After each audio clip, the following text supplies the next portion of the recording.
ಜಗತ್ತಿನೊಳಗೆ ಒಂದು ಅತೀ ಕರ್ಗ ಇದ್ದದ ವಸ್ತು ಐತಂತ್ರಿ, ಅತೀ ಕಪ್ಪು. ನಿಮ್ಮ ದೃಷ್ಟಿಯೊಳಗೆ ಅತೀ ಕಪ್ಪು ಯಾವುದಕ್ಕಂತೀರಿ? ಅತೀ ಕರ್ಗ. ಅದಕ್ಕಿಂತಲೂ ಕರ್ಗ ಯಾವುದೂ ಇಲ್ಲ, ಯಾವುದಂತೀರಿ? ಕರ್ರ ನಂಗಿರ್ತಾವ, ಕರಿ ಶೀರಿರ್ತಾವ, ಎಲ್ಲ ಇರ್ತಾವ. ಆದ್ರೆ ಬರೆಯವ್ರು ಏನು ಬರೀತಾರಂದ್ರೆ, ಜಗತ್ತಿನೊಳಗೆ ಅತೀ ಕಪ್ಪು ವಸ್ತು, ಅತೀ ಕರ್ಗ ಇದ್ದದ ವಸ್ತು ಅಂತಂದ್ರೆ ಕಾಡಿಗೆ. ಕಣ್ಣಿಗೆ ಹಚ್ತಾರಲ್ರಿ ಕಾಡಿಗೆ, ಸಣ್ಣ ಹುಡುಗರಿಗೆ ಅದು ಹಚ್ತಾರಲ್ಲ ಕಾಡಿಗೆ. ಆ ಕಾಡಿಗೆಕ್ಕಿಂತಲೂ ಕರ್ಗ ಇದ್ದದ್ದು ಯಾವುದು ಅಂತ ಮತ್ತೊಂದು ಪ್ರಶ್ನೆ ಕೇಳ್ತಾರೆ. ಕಾಡಿಗೆಕ್ಕಿಂತಲೂ ಕರ್ಗ. ಒಬ್ಬ ಹಿಂದಿ ಕವಿ ಕೇಳ್ತಾನಂತ, ಕಾಜಲ್ ಸೇ ಕಾಲಾ ಕೌನ್ ಹೈ, ಕಾಜಲ್ ಸೇ ಕಾಲಾ ಕೌನ್ ಹೈ. ಅದಕ್ಕೆ ಉತ್ತರ ಏನು ಬರೀತಾರಂತಂದ್ರೆ, ಅವರೇ ಕಲಂಕ ಹೈ. ಅದಕ್ಕೆ ಕಳಂಕ ಅಂತ ಕರೀತಾರೆ.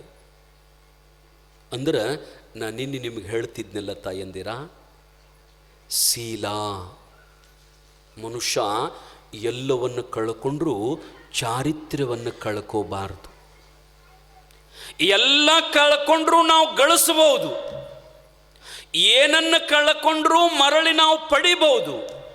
ಅಥವಾ ಒಂದು ಸಾರಿ ನಾವು ನಮ್ಮ ಜೀವನದಲ್ಲಿ ಚಾರಿತ್ರ್ಯವನ್ನು ಕಳ್ಕೊಂಡೀವಿ ಅಂತಂದ್ರೆ, ನಮ್ಮ ಜೀವನದೊಳಗ ನಮ್ಮ ವ್ಯಕ್ತಿತ್ವವನ್ನು ಕಳ್ಕೊಂಡಿವಂತಂದ್ರೆ ಮತ್ತೊಮ್ಮೆ ಅದನ್ನು ಗಳಿಸಲಿಕ್ಕೆ ಎಂದೂ ಆಗೋದಿಲ್ಲ. ಅದಕ್ಕೆ ನಾವಿಲ್ಲಿ ಹೆಂಗಂತಂದ್ರೆ, ನಿಜಗೊಂಡ್ರು ಒಂದು ಮಾತು ಭಾಳ ಚಂದ ಬರೀತಾರೆ ನೋಡ್ರಿ ಅದ್ರ ಬಗ್ಗೆ. ಏನಂತಂದ್ರೆ, ಪಡೆದ ಅಪವಾದದಿಂ ಮರಣಮಿನ್ನುಂಟೆ. ಮನುಷ್ಯ ಇನ್ನೂ ಸಾಯ್ಬೇಕು ವಿನಃ ಅಪಮಾನಿತನಾಗಿ ಬದುಕಬಾರದು, ಅಕೀರ್ತಿವಂತನಾಗಿ ಬದುಕಬಾರದು.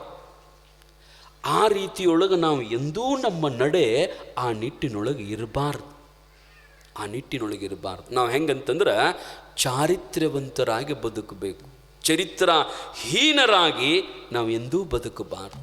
ಕೆಲವೊಂದು ಸಾರಿ ಬರ್ತಿರ್ತದ ಹಾಗೆ, ನಾವೇನೋ ಅಪವಾದವನ್ನು ಮಾಡದೇ ಇದ್ದರೂ ಕೂಡ ಕೆಲವೊಬ್ರು ಅಂತಿರ್ತಾರೆ, ಎಂತೆಂಥವರನ್ನು ಬಿಟ್ಟಿಲ್ಲ ಜನ, ಎಂತೆಂಥವರನ್ನು ಬಿಟ್ಟಿಲ್ಲ. ನಿಂದ ಮಾಡೋರು, ನಮ್ಮ ಬಗ್ಗೆ ಆಡ್ಕೊಳ್ಳೋರು ಇರ್ತಾರೆ. ಅದಕ್ಕೆ ಅಕ್ಕ ಮಾದೇವಿ ಹೇಳ್ತಾಳಲ್ಲ, ಈ ಲೋಕದಲ್ಲಿ ಹುಟ್ಟಿದ್ದ ಬಳಿಕ ಇದು ಜಗತ್ತೇ ಅದಪ್ಪ. ಕೆಲವೊಂದು ಮಂದಿದ ಮಾತಾಡಕನೇ ಹುಟ್ಟಿರ್ತಾರ. ಅವ್ರು ಬೇರೆ ಕೆಲಸ ಏನೂ ಇರಂಗಿಲ್ಲ. ಎದ್ದು ಕೂಡಲೇ ಬರೋದು, ಮನ್ಯಾಗ ನಾಷ್ಟ ಮಾಡೋದು, ಕಟ್ಟಿ ಮ್ಯಾಗ ಕುಂತ ಅದನ್ನ ಮಾತಾಡೋದು. ಏನು ಹೋಗವ್ರದ್ದು ಬರೋವ್ರದ್ದು, ಹೋಗವ್ರದ್ದು ಬರೋವ್ರದ್ದು, ಅದನ್ನೇ ಮಾತಾಡೋದು. ಆದರೆ ಒಂದು ಪಕ್ಕ ತಿಳ್ಕೋರಿ, ನಾವು ಮಂದಿದು ಏನಾದರೂ ಮಾತಾಡಿದ್ವಿ ಅಂದ್ರೆ ಅವ್ರು ಮಾಡಿದ ಪಾಪ ನಮಗೆ ಬರ್ತದ್ರಿ. ಅವ್ವ, ನಿಮ್ಮ ಭಾಷೆಯೊಳಗೆ ಅಂತೀರಲ್ಲ, ಮಾಡಿದವ್ರ ಪಾಪ ಆಡಿದವ್ರ ಬಾಯಾಗ. ಒಬ್ಬ ರಾಜ ಭಾಳ ದೊಡ್ಡ ಪುಣ್ಯವಂತ ಇದ್ದ, ಭಾಳ ದೊಡ್ಡ ಪುಣ್ಯವಂತ. ದಾನ ಧರ್ಮ ಪುಣ್ಯ ಪರೋಪಕಾರ, ಯಾರಿಗಾದರೂ ಒಂದಿಷ್ಟು ಕಡಿಮೆದ ಬಡತನದ ಅಂತಂದ್ರೆ ತನ್ನ ಸೈನಿಕರಿಗೆ ಕೊಟ್ಟು, ಅವ್ರಿಗೆ ಹೋಗಿ ಕೊಟ್ಟು ಬಾರಪ್ಪ, ಅವರಿಗೆ ಸ್ವಲ್ಪ ಬಡತನದ ನೋವದ, ದೇವರು ಕೊಟ್ಟಿಲ್ಲ, ಇದನ್ನು ಓದು ಕೊಟ್ಟು ಬಾ ಅಂತ ಕೊಟ್ಟು ಬರ್ತಿದ್ದ. ಯಾರ ಮನೆಯೊಳಗಾರ ವಿದ್ಯಾರ್ಥಿಗಳ ಸಾಲಿ ಕಲಿಯವರಿದ್ದಾರಂದ್ರೆ ಅವರಿಗೆ ಸಾಲಿ ಕಲಿಯಕ್ಕೆ ದುಡ್ಡು ಇರಲಿಲ್ಲ ಅಂತಂದ್ರೆ ಅವನ ಕಿವಿಗೆ ಮುಟ್ಟಿತ್ತು ಅಂತಂದ್ರೆ ಓದು ಕೊಟ್ಟು ಬಾರಪ್ಪ ಇದನ್ನು ಅವರಿಗೆ, ಆ ಹುಡುಗನಿಗೆ ಸಾಲಿ ಕಲಿಯಕ್ಕೆ ರೊಕ್ಕ ಕೊಟ್ಟು ಬಾರಪ್ಪ ಅಂತ. ಇಷ್ಟು ಒಳ್ಳೆಯ ರಾಜ ಇದ್ದರಿ. ಮತ್ತು ಅವನ ರಾಜ್ಯದೊಳಗೆ ನಿರಂತರ ದಾಸೋಹ. ಯಾರ ನಿರ್ಗತಿಕರಿದ್ದರಂದ್ರೆ ಎಷ್ಟೋ ಮಂದಿ ಅದಾರಲ್ರಿ ಪಾಪ, ಎಷ್ಟೋ ಮಂದಿ ಹೆಂಡತಿ ಸತ್ತಿರ್ತಾರೆ, ಗಂಡಗ ಮನ್ಯಾಗ ಅಂದ್ರೆ ಅಪ್ಪಗೆ ಕೂಳ ಹಾಕಂಗಿಲ್ಲ, ಹೆಂಡತಿ ಸತ್ತು ನಂತರ ಪಾಪ ಅದು ಭಿಕ್ಷಾ ಬೇಡ್ಕೋತ ಅಡ್ಡಾಡ್ತಿರ್ತವೆ. ಅಂಥವ್ರಿಗೆ ಊಟ ಹಾಕವ್ರು ಯಾರು? ಅದಕ್ಕೆ ಹಿಂದೆ ರಾಜರು ಅಂತಂದ್ರೆ ಅವರು ದೇವರಿದ್ದಂಗಂತ್ರಿ. ಶಾಸ್ತ್ರದೊಳಗೆ ಬರೀತಾರೆ, ರಾಜ ಪ್ರತ್ಯಕ್ಷ ದೇವತಾ. ರಾಜ ಅಂದ್ರೆ ಆಗಿನ ಕಾಲದೊಳಗೆ ಪ್ರತ್ಯಕ್ಷ ದೇವತಾ ಅಂತ ಕರೀತಿದ್ರು ರಾಜನಿಗೆ. ಇಂಥವರಿಗೆ ಯಾರು ಇದ್ರು ಅಂತಂದ್ರೆ ಅವ್ರು ಎಲ್ಲಿ ಉಣ್ಬೇಕು ಪಾಪ, ಅವ್ರು ಬಂದು ಇಲ್ಲಿ ಊಟ ಮಾಡಿ ಹೋಗಲಿ ಅಂತ ತಿಳ್ಕೊಂಡು ನಿರಂತರ ದಾಸೋಹ ಇಟ್ಟಿದ್ದ, ನಿರಂತರ ದಾಸೋಹ. ಆನಂತರ ತನ್ನ ಪ್ರತಿಷ್ಠಿತ ವ್ಯಕ್ತಿಗಳು ಯಾರಾದರೂ ಇದ್ರೆ ಅವರಿಗೂ ಊಟಕ್ಕೆ ಕರೀತಿದ್ದ. ಹಿಂಗಪ್ಪ ಬರ್ರಿ ನಮ್ಮಲ್ಲಿ ಪ್ರಸಾದ ಮಾಡಿ ಹೋಗ್ರಿ ಅಂತ ತಿಳ್ಕೊಂಡು ದಿನಾ ಚಲೋ 20 ಮಂದಿನ ಕರಿತಿದ್ದ. ದಾಸೋಹದೊಳಗೆ ಊಟ ಮಾಡಿಸ್ತಿದ್ದ. ದಾನ ಧರ್ಮ ಪುಣ್ಯ ಪರೋಪಕಾರ, ಒಳ್ಳೆಯ ವ್ಯಕ್ತಿ ರಾಜ, ಒಳ್ಳೆಯ ವ್ಯಕ್ತಿ. ಅದೊಂದು ಸಾರಿ ಏನಾಗಿತ್ತು ಅಂತಂದ್ರೆ, ಅಡುಗೆ ಮಾಡವ ಅವನ ಲಕ್ಷ್ಯ ತಪ್ಪಿ ಪಾಯಸದೊಳಗೆ ಒಂದು ಹಾವು ಬಿದ್ದು ಸತ್ತಿತ್ತು ರೀ. ಹಾವ ದೊಡ್ಡ ಸರ್ಪ. ಅದು ಅದರೊಳಗೆ ಕುದ್ದು ಕುದ್ದು ಕುದ್ದು ತನ್ನ ಎಲ್ಲ ವಿಷವನ್ನು ಆ ಪಾಯಸದೊಳಗೆ ಬಿದ್ದು ಬಿಟ್ಟಿತ್ತು. ಪಾಯಸದೊಳಗೆ ಅದರೊಳಗೆ ಅವೇನು ಮಾಡ್ತಿದ್ದ ಅಂತಂದ್ರೆ, ಅದು ಎಲ್ಲರದು ಸ್ವಭಾವ ನೋಡ್ರಿ, ಪಾಪ ತಪ್ಪಲ್ಲ. ಸಾಮಾನ್ಯ ಜನರಿಗೆ ಅಲ್ಲಿ ದಾಸೋ ಅನ್ನ ಸಾರ ಹಿಂಗೇನರ ಇಡ್ತಿದ್ದ, ಒಂದಿಟ್ಟು ಕಟಕ ರೊಟ್ಟಿಯೋ ಮತ್ತೇನೋ ಇಡ್ತಿದ್ದ. ಯಾರಾದರೂ ತನ್ನ ಲೆವೆಲ್ದವ್ರು ಬಂದವರು, ರಾಜರ್ ಲೆವೆಲ್ನೊಳವು ಶ್ರೀಮಂತರು ಅಧಿಕಾರಿಗಳು ಬಂದವ್ರಿಗೆ ಒಂದಿಷ್ಟು ಒಳಗಡೆ VIP ಅಂತ ತಿಳ್ಕೊಂಡು ಚಲೋ ಊಟ ಮಾಡಿಸ್ತಿದ್ದ. ಯಾರಿಗೆ VIP ಅಂತಿದ್ದವ್ರು ಇದ್ದರಲ್ಲ, ಚಲೋ ಊಟ ಮಾಡಿಸ್ತಿದ್ದಲ್ಲ, ಅವ್ರಿಗೆ ಚಲೋ ಮನುಕ, ಕಾರಿಕ, ಗೋಡಂಬಿ, ಬಾದಾಮ್ ಇವನ್ನೆಲ್ಲ ಹಾಕಿ ಪಾಯಸ ಮಾಡಿಸಿದ್ದ. ಗೊತ್ತಿಲ್ಲ ಅದರೊಳಗೆ ಹಾವು ಬಿದ್ದಿತ್ತು, ವಿಷ ಕಕ್ಕಿ ಕಕ್ಕಿ ಅದರೊಳಗೆ ಸತ್ತು ಹೋಗಿಬಿಟ್ಟಿತ್ತು. ಗೊತ್ತಾಗಿಲ್ಲ ಅವನಿಗೆ. ಉಂಡ್ರು. ಒಳಗಡೆ ಒಂದು 20 ಮಂದಿ ಇದ್ದರು. ಅದರೊಳಗೆ ಕೆಲವೊಬ್ರು ಏನು ಮಾಡಿದರು ಅಂತಂದ್ರೆ, ಇಲ್ಲ ರೀ ನಮಗೆ ಶುಗರ್ ಅದ, ನಾವು ಸ್ವೀಟ್ ಉಣ್ಣಂಗಿಲ್ಲ ಅಂತ ಕೆಲವೊಬ್ರು ಉಣ್ಲಿಲ್ಲ, ಕೆಲವೊಬ್ರು ಉಂಡ್ರು. ಉಂಡವ್ರೊಳಗೆ ಒಂದು 10 ಮಂದಿ ಸತ್ತು ಬಿಟ್ರಿ ಪಾಪ. ಒಂದು 10 ಮಂದಿ ಸತ್ತು ಬಿಟ್ರು. ಅದಕ್ಕಯ್ಯವ ಅಡುಗೆ ಮಣಿ ನಿಮ್ಮ ಕೈಯಾಗಿರ್ತದಲ್ರಿ, ನೀವು ಭಾಳ ಜಾಗೃತಿ ಇರ್ಬೇಕ್ರಿ. ಭಾಳ ಜಾಗೃತಿ ಇರ್ಬೇಕು ಅಡುಗೆ ಮಾಡೋ.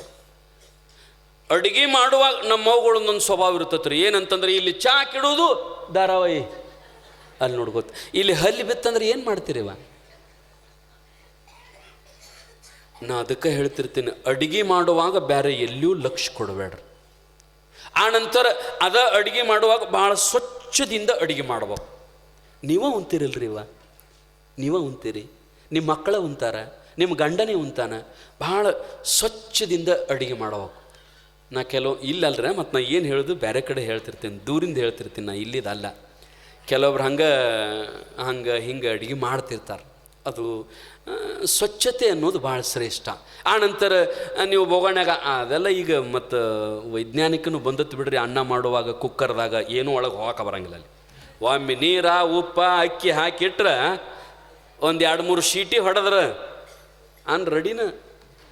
ಆನಂತರ ಸಾರು ಎಲ್ಲನೂ ಹಂಗೆ ಬಂದ್ರೆ ಪಾಡ್ರಿ, ನಿಮಗೆ ಕಿರಿಕಿರಿನೇ ಇಲ್ಲ. ನೀವು ಯಾವತ್ತೂ ಧಾರಾವಾಹಿ ನೋಡಿರ್ಬೇಕಾದಂಗೆ. ನಾ ಆಶ್ರಮದಾಗೂ ಹೇಳ್ತಿರ್ತೇನೆ ರೀ, ನಮ್ಮಲ್ಲಿ ಅಡುಗೆ ಮಾಡೋರು ಅದೇನೋ ಓಪನ್ ಕಿಚನ್ ಅಂತೀರಿ, ಟಿವಿನೂ ಅಲ್ಲೇ ಕಿಚನ್ನು ಅಲ್ಲೇ ಅಲ್ಲ. ಈ ಕಡೆ ಅಡುಗೆ ಮಾಡ್ಕೋತ ಆ ಕಡೆ ನೋಡೋದು. ಸೋಸ್ತಿರ್ತಾಳೆ, ಗ್ಲಾಸ್ ಇಲ್ಲಿ ಇರ್ತದೆ, ನೀಲಿ ಚಾ ಸೋಸ್ತಿರ್ತಾಳೆ.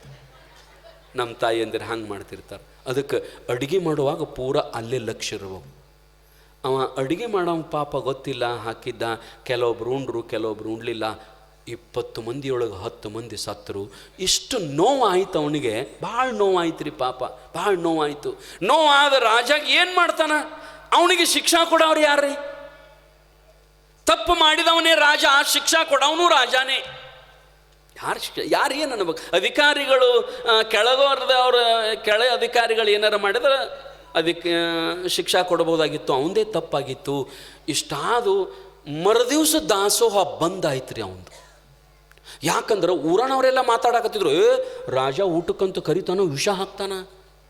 ಮೊನ್ನೆ 10 ಮಂದಿ ಸತ್ತಾರ. ನಿಮಗೆ ಹೇಳ್ತಾನೆ, ಬಡವ್ರಿ ಊರಾನವ್ರು ಕೆಲವೊಬ್ರು ನಿರ್ಗತಿಕರು ಭಿಕ್ಷುಕರು ಊಟಕ್ಕೆ ಬರೋದ ಬಿಟ್ರಿ. ಡಂಗರ ಹೊಡೆಸಿದ, ಯಾರು ಊಟಕ್ಕೆ ಬರಲಿಲ್ಲ. ಯಾರು ಬರ್ತಾರ್ರಿ? ಈಗ ನೀವು ಒಬ್ಬರ ಮನೆಗೆ ಸಾಹುಕಾರ ಮನೆಗೆ ಊಟಕ್ಕೆ ಹೋಗಿರ್ತೀರಿ, ಎಲ್ಲ ತಾಟ್ನಾಗ ಹಾಕಿರ್ತಾರೆ, ಎಲೆಗೆ ಹಾಕಿರ್ತಾರೆ, ಒಂದು ಬಟ್ಟಲ್ದೊಳಗೆ ಪಾಯಸ ಹಾಕಿರ್ತಾರೆ. ಪಾಯಸ ಮುಂದೆ ಇಟ್ಕೊಂಡಿರ್ತೀರಿ. ಅದ್ರಾಗ ನಿಮಗೆ ಪಾಯಸ ಅಂದ್ರೆ ಭಾಳ ಪ್ರೀತಿ, ಶಾವ್ಗಿ ಪಾಯಸ ಎಲ್ಲ ಹಾಕಿ ಮಾಡಿರ್ತಾರೆ. ಫಸ್ಟ್ ಅದನ್ನು ತೊಗೋಬೇಕಂತ ನಿಮ್ಮದು ಸಂಕಲ್ಪ ಇರ್ತದೆ. ಊಟ ಇನ್ನೇನು ಮಂತ್ರ ಅಂದ್ರಂದ್ರೆ ಮೊದಲು ಶಾವ್ಗಿನ ತಿನ್ಬೇಕಂತ ನೀವು ತಯಾರಾಗಿ ಕೂತಿರ್ತೀರಿ. ಮಂತ್ರ ಅಂದರು ಇನ್ನೇನು ಬಟ್ಟಲಿಗೆ ಕೈ ಹಾಕ್ಬಿಡ್ದ. ಒಬ್ಬ ಕಿವ್ಯಾಗ ಬಂದು ಹೇಳ್ದ, ಆ ಪಾಯಸ ಮಾಡೋದ್ರಾಗ ಹಲ್ಲಿ ಬಿದ್ದಿತ್ತೋ ಅಂದ. ನಿಮ್ಮ ಕಿವ್ಯಾಗ ಬಂದು ಹೇಳ್ದ, ಪಾಯಸ ತಗೋತೀರೇನು? ಮತ್ತೊಬ್ಬ ಬಂದು ಕಿವ್ಯಾಗ ಹೇಳ್ದ, ಇಲ್ಲೋ ಮಾರಾಯ ಪಾಯಸದಾಗ ಹಲ್ಲಿ ಬಿದ್ದಿಲ್ಲ, ಸುಳ್ಳು ಹೇಳ್ಯಾನವ, ತಿಂಡ್ರಿ ನಡೀತೈತೆ ಅಂದ್ರರ ತಿತ್ತೀರೇನು? ಅದೇನು ಯಾಕೆ ಆಗವಲ್ದಕ್ಕೆ ಮರ, ಎಲ್ಲಿದು ಸಂಶಯನ ಬೇಡ, ಅದಟ್ಟು ಬಿಟ್ಟರೆ ನಮಗೆ ಆಗೋದೇನೈತಿ. ಪಾಯಸದಾಗ ಹಲ್ಲಿ ಬಿದ್ದಿಲ್ಲ ಕರೆ, ಆದರೂ ಸುಮ್ಮ ಕಿವ್ಯಾಗ ಬಂದು ಹೇಳ್ದವ ನೀವು ಉಣ್ತೀರೇನು, ಉಣ್ಣಂಗಿಲ್ಲ. ಹಂಗೆ ಅವರೆಲ್ಲರೂ ಸಂಶಯ ಬಂದು ಎಲ್ಲಿದೋ ಮರ ಒಟ್ಟೋ ಬ್ಯಾಡ ಯಾರು ಅಂತ ತಿಳ್ಕೊಂಡು ಹೋಗೋದು ಬಿಟ್ಟರು. ಪಾಪ ರಾಜನಿಗೆ ಒಳಗೊಳಗೆ ಭಾಳ ನೋವಾಯಿತು ರೀ. ಯಾಕೆ ಹಿಂಗಾಯಿತು ಅಂತ ವಿಚಾರ ಮಾಡಿದ. ಅವ ಅಂದ, ಇದು ನಾನು ಜೀವನದೊಳಗೆ ಎಂದೂ ತಪ್ಪು ಮಾಡಿಲ್ಲ, ನಾನು ಎಂದೂ ಪಾಪ ಮಾಡಿಲ್ಲ, ಇಂತಹ ಪಾಪ ನನ್ನಿಂದ ಯಾಕಾಯಿತು, ಮತ್ತು ಇನ್ನು ಈ ಪಾಪ ನಾನು ಪರಿಹಾರ ಮಾಡ್ಕೋಬೇಕಾದ್ರೆ ಏನು ಮಾಡ್ಬೇಕಂತ ಭಾಳ ವಿಚಾರ ಮಾಡಿ ಅದೇ ರಾಜ್ಯದೊಳಗೆ, ಆ ರಾಜ್ಯದ ಹೊರಗಡೆ ಒಬ್ಬ ತಪಸ್ವಿನಿ, ಒಂದು 20-25 ವರ್ಷದ 30 ವರ್ಷದ ಸನ್ಯಾಸಿನಿ, ಭಾಳ ಶ್ರೇಷ್ಠ ತಪಸ್ವಿ ಇದ್ಲು ಆಕೆ. ಆಧ್ಯಾತ್ಮವಾದಿ, ದೊಡ್ಡ ಋಷಿ ಇದ್ಲಕ್ಕಿ. ನನ್ನ ಪಾಪವನ್ನು ಹೆಂಗೆ ಪರಿಹಾರ ಮಾಡ್ಕೋಬೇಕಂತ ಹೇಳಿ ಆ ಮಾತೆ ಕೇಳಿ ಬರ್ಬೇಕಂತೇಳಿ, ಋಷಿನ ಕೇಳಿ ಬರ್ಬೇಕಂತೇಳಿ, ಆ ಯೋಗಿನಿ ಹೆಣ್ಣು ಮಗಳನ್ನು ಕೇಳಿ ಬರ್ಬೇಕಂತ ರಾಜ ಹೋದ. ಯಾರನ್ನೂ ಕರ್ಕೊಂಡು ಹೋಗಲಿಲ್ಲ, ತಾನೊಬ್ಬನೇ ಹೋದ. ಆ ಆಶ್ರಮದೊಳಗೆ ಆ ಯೋಗಿನಿ ಇದ್ಲು, ತಪಸ್ವಿನಿ ಇದ್ಲು.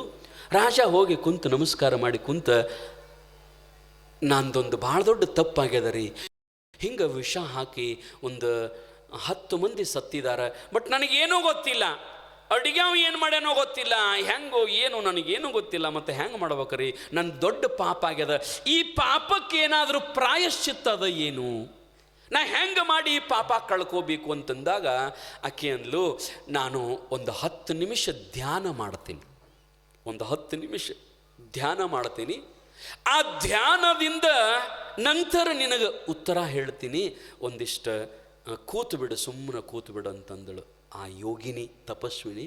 ಆಯಿತು ಅಂತ ರಾಜ ಸುಮ್ಮ ಕುಂತ. ಆದ್ರೆ ಬಾಗಿಲಿತ್ರಿ ಅವ್ರ ಆಶ್ರಮಕ್ಕೆ, ಸ್ವಲ್ಪ ಬಾಗಲ ಹಿಕ್ಕಿಬಿಡು ಅಂದ್ಲಕ್ಕಿ. ಬಾಗಲ ಹಿಕ್ಕಿಬಿಡು, ಸುಮ್ಕೊಂಡ್ರು. ಆಕೆ ತಪಸ್ಸು ಕುಂತಳು, ಧ್ಯಾನ ಮಾಡಕತ್ತಳು. ಯೋಗದೊಳಗೆ ತನ್ನನ್ನು ತಾನು ಮರೆತು ಒಂದು 10 ನಿಮಿಷ 15 ನಿಮಿಷ ಅರ್ಧ ತಾಸು ಧ್ಯಾನ ಮಾಡ್ಕೋತ ಕುಂತಲು. ಆ ನಂತರ ಕಣ್ತೆರೆದ್ಲು. ರಾಜ ಮುಂದೆ ಕುಂತಿದ್ದ. ಬಾಗಿಲು ತೆರಿ ಅಂದ್ಲು. ಬಾಗಿಲು ತೆರೆದ. ಆಯ್ತು ಹೋಗ್ರಿ, ಮತ್ತೆ ಕುಂತೀರಿ ಅಂದ್ಲಕ್ಕಿ. ಅವ ಅಂದ, ಅಲ್ರಿ ನಾನು ಏನು ಪ್ರಶ್ನೆ ಕೇಳೀನಿ, ನನಗೇನು ಉತ್ತರನೇ ಹೇಳಲಿಲ್ಲ, ಮತ್ತು ನೀವು ಯಾಕೆ ಹಿಂಗೆ ಮಾಡ್ತೀರಿ, ನನ್ನ ಪಾಪ ಪರಿಹಾರ ಆಗ್ಬೇಕಾದ್ರೆ ನಾ ಏನು ಮಾಡಬೇಕು ಅಂತಂದಾಗ ಆ ಯೋಗಿನಿ ಹೇಳಿದ್ಲು ಏನಂತಂದ್ರೆ, ನೋಡು ರಾಜ, ನಿನ್ನ ಪಾಪವನ್ನು, ನೀನು ಮಾಡಿದ ಪಾಪ ಎಷ್ಟಾಗಿತ್ತು ಅಂದ್ರೆ ಮೇರು ಪರ್ವತದಷ್ಟದು. 10 ಮಂದಿ ಪ್ರಾಣ ತಗೊಳ್ಳೋದಂದ್ರೆ ಸಾಮಾನ್ಯ ಅಲ್ಲ, ಅದು ಮೇರು ಪರ್ವತದಷ್ಟು ಪಾಪ ಆಗಿತ್ತು. ಆದ್ರೆ ಆ ಪಾಪ ಒಂದು ನಯ್ಯ ಪೈಸಾದಟ್ಟು ಉಳಿದಿಲ್ಲ. ಈಗ ಸಣ್ಣ ಹಳ್ಳಿನಟ್ಟು ನಿನ್ನ ಪಾಪ ಉಳಿದಿಲ್ಲ, ಎಲ್ಲ ಪರಿಹಾರ ಆಗ್ಯದ. ಅವ ಅಂದ, ಹೆಂಗೆ ಹೋಯ್ತ್ರಿ, ಬರೀ ಇಲ್ಲಿ ಬಂದು ಕುಂತದ್ದಕ್ಕೆ ಹೋಯ್ತೇನಂತಂದಾಗ ಆಕೆ ಅಂದ್ಲು, ಇಲ್ಲ, ಈ ಊರಾಗ ಎಷ್ಟು ಜನ ಅದಾರಲ್ಲ ಎಲ್ಲರೂ ನಿನ್ನ ಪಾಪವನ್ನು ಬಡದಾಡಿ ಹಂಚ್ಕೊಂಡು ತೊಗೊಂಡು ಹೋದ್ರ ಅವರು. ನೋಡ್ರಿ, ಈ ಊರಿನ ಜನ ಏನದಾರಲ್ಲ, ನೀನು ಮಾಡಿದ ಪಾಪವನ್ನು ಬಡದಾಡಿ ಹಂಚ್ಕೊಂಡು ತಗೊಂಡು ಹೋದ್ರ ಅದನ್ನು ಹೆಂಗ ಅಂತ ಕೇಳಿದಾಗ ಆ ಯೋಗಿನಿ ಹೇಳಿದ್ಲು, ನೀ ಏನೀಗ ಬಾಗಲ ಹಿಕ್ಕಿದ್ಲೆ 10 ನಿಮಿಷ ಊರೆಲ್ಲ ಗುಬು ಅನ್ನಕತ್ತಿತ್ತು. ಏನು, ರಾಜ ಯೋಗಿನಿ ಎತ್ತಕ್ಕೆ ಹೋಗ್ಯಾನ, ಒಬ್ಬಕ್ಕೆ ಅದಾಳ ಯೋಗಿನಿ, ಇವನು ಒಬ್ಬನೇ ಹೋಗ್ಯಾನ, ಮತ್ತು ಬಾಗಲ ಹಿಕ್ಕೊಂಡಾನ. ನೋಡ್ರಿ, ಇವ್ರು ಯಾರು ನೋಡ್ಯಾರ ಮಾತಾಡೋರು? ಪರಿಸ್ಥಿತಿ ಗೊತ್ತದ ಇವರಿಗೆ? ಇಲ್ಲ, ಏನೂ ಇಲ್ಲ. ಮತ್ತು ನೀ ಕೈಯಾರ ವಿಷ ಹಾಕಿ ಏನೂ ಇಲ್ಲ, ಬಿಡಪ್ಪ ಅಡಿಗೆ ಮಾಡವರ ಹಾಕ್ಯಾನೇನು ಅದೂ ಇಲ್ಲ. ಮತ್ತು ಇದು ಪಾಪ ಯಾರಿಗೆ ಹೋಯಿತು ಅಂದ್ರೆ, ಈ ಪಾಪ ಯಾರಿಗೆ ಹೋಯಿತು ಅಂತಂದ್ರೆ, ನೀವೇನೂ ಆರೋಪ ಮಾಡಿಲ್ಲ, ನೀವೇನೂ ತಪ್ಪು ಮಾಡಿಲ್ಲ, ನೀವೇನೂ ಪಾಪ ಮಾಡಿಲ್ಲ. ಈ ನಿಮ್ಮ ಪಾಪವನ್ನು ಪರಮಾತ್ಮ ಯಾರ ಹೆಸರಿಗೆ ಬರಿಬೇಕಂತ ಚಿಂತೆಯಾಗ ಕೂತಿದ್ದ. ಆದ್ರೆ ಒಂದು ಕ್ಷಣಾರ್ಧದೊಳಗೆ ಈ ಊರಿನ ಜನ ಎಲ್ಲರೂ ಆ ಪಾಪದೊಳಗೆ ಪಾಲುದಾರ ಆಗಿಬಿಟ್ರು, ಅವಂಗ ಉಳಿಲಾರ್ದಂಗೆ ಹೋದ್ರು. ಏನಂತಂದ್ರೆ, ಮಾತಾಡಿದ್ದಕ್ಕೆ ಬತ್ರಿ ಇದು. ಅವ್ರ ಬಗ್ಗೆ ನಾವು ಇಲ್ಲಿ ಸಲ್ಲದ ಮಾತಾಡಿದ್ದಕ್ಕೆ ಇದು ಬಂದು ಬಿಟ್ಟಿತ್ತು. ಅದಕ್ಕೆ ತಾಯಂದಿರ ಅಕ್ಕ ಮಾದೇವಿ ಹೇಳ್ತಾಳಲ್ಲ ಏನಂತಂದ್ರ, ಈ ಲೋಕದಲ್ಲಿ ಹುಟ್ಟಿರ್ದ